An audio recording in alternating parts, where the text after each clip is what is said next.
Entonces vamos a dar inicio a nuestra grabación correspondiente a la explicación del valor económico agregado o Economic Value Added en inglés.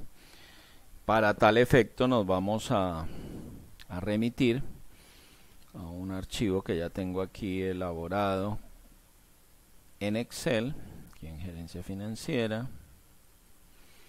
Vamos a empezar a trabajar con este archivo. Entonces, para poder entender el concepto, el EVA es igual a utilidad neta ajustada menos la multiplicación de los activos netos financiados por el costo promedio ponderado de capital. Entonces vamos a entrar a explicar los tres conceptos que nos van a permitir calcular ese EVA.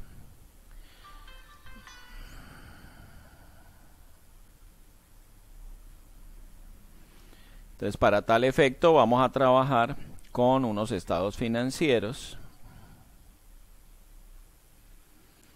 Con unos estados financieros de una industria manufacturera, un estado de resultados, un balance general bien general. Entonces, en el estado de resultados tenemos unas ventas de 1.600 millones, unos costos de ventas asociados a esas ventas de 1.100 millones, para una utilidad bruta que es la diferencia de estos dos valores de 500 millones.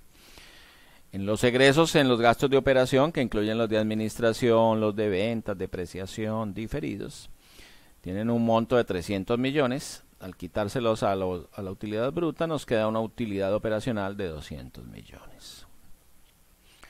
En el rubro de otros ingresos y egresos, tenemos gastos financieros asociados a los préstamos que tiene la organización con entidades financieras y terceros, por un valor de 120 millones.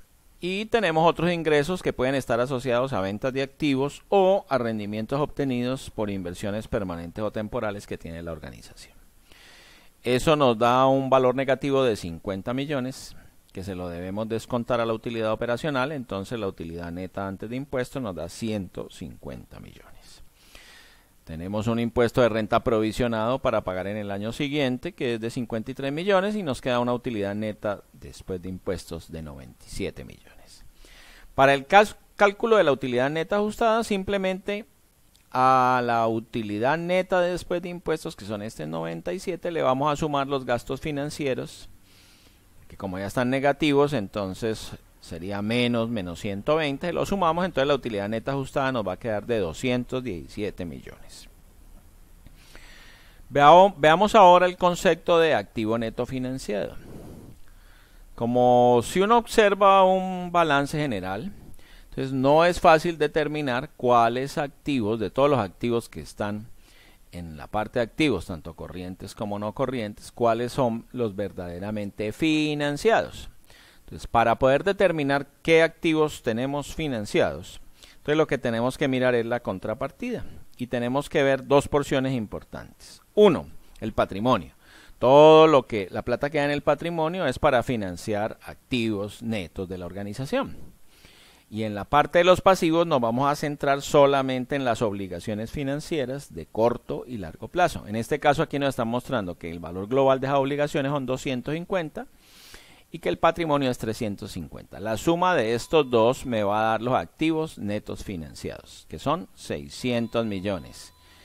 Entonces, al tener identificados el valor de los activos netos financiados, entonces ahora nos queda por determinar el costo promedio ponderado de capital. Entonces, ese costo promedio se obtiene de la siguiente forma. Las obligaciones financieras, que por lo regular en una organización grande no van a estar todas centradas en una misma canasta, sino que se van a tener obligaciones con diversas entidades, tienen un promedio de costo de un 24%. Y el patrimonio, por lo regular, los socios siempre esperan que la rentabilidad de la inversión que ellos están haciendo o de sus aportes sea mayor a lo que les cuesta lo que deben financiar. En este caso es del 28%. Las participaciones se calculan de la siguiente manera. Aquí tenemos obligaciones financieras, cogemos el valor de las obligaciones financieras, que son 250, y las dividimos entre el total de activos netos financiados para saber qué porcentaje de esos activos netos está financiado con obligaciones bancarias, que es esto. Y el valor del patrimonio, que son 350 en este caso. 350 lo dividimos también entre 600 para determinar cuál es la participación de los aportes de los socios dentro de los activos netos financiados. La ponderación es simplemente la multiplicación de esta tasa por esta participación, que da otro porcentaje, de esta tasa por esta participación y me da otro porcentaje. Y el costo promedio es simplemente escoger la suma de estos dos, dividirla entre la suma de estos dos, y me da cuánto en promedio me cuesta el capital. Entonces, costo promedio ponderado de capital es 26,33.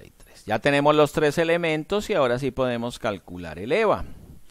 Entonces decíamos que es igual a la utilidad neta ajustada, ya la encontramos, dijimos que era 217, menos, entre paréntesis, los activos netos financiados, que ya dijimos que eran estos 600, multiplicado por el costo promedio ponderado de capital, que es este que está aquí, y nos da un valor positivo de 59 millones. En este caso, pues para uno poder saber que ese indicador está teniendo resultados positivos, pues debo mantener un chequeo continuo a través del tiempo para ver cómo se viene presentando ese indicador. Si realmente está creciendo, si se mantiene estable, si en comparación con los competidores en la industria en la cual estemos inmersos, realmente ese EVA sea muy similar. Pero adicional, para poder mejorar ese EVA, siempre hay que aplicar diversas estrategias. Entonces, dentro de esas estrategias podemos contar las siguientes. 1. Políticas salariales. Entonces, las políticas salariales deben estar asociadas a el EVA que nos estamos proponiendo. Siempre los indicadores del comienzo de un periodo a otro, a los indicadores se les ponen metas. Entonces, las políticas salariales se refieren a, si yo le doy bonificaciones a mis empleados, que esas bonificaciones tengan que ver con el aporte que hacen ellos al alcance de esa meta de EVA. Si ese aporte es beneficioso para el alcance de esa meta, pues entonces se reconocen esas bonificaciones y tanto los empleados como los accionistas se van a ver beneficiados.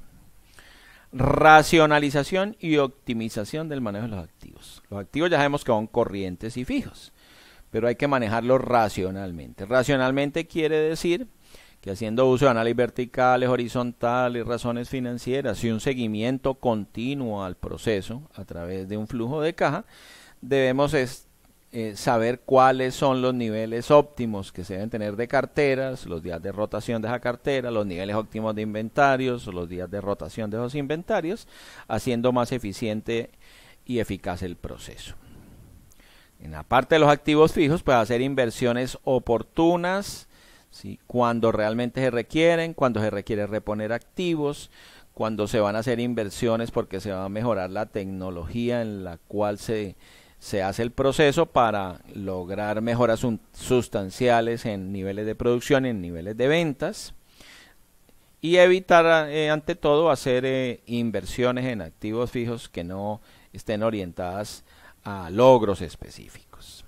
Los márgenes de operación, pues estar haciendo continua revisión de los costos de los productos que se elaboran, continua revisión de toda la parte operacional, que no estén existiendo venas rotas, y si existen, aplicar las estrategias que permitan disminuir esas venas rotas y hacer que el valor económico agregado sea mayor.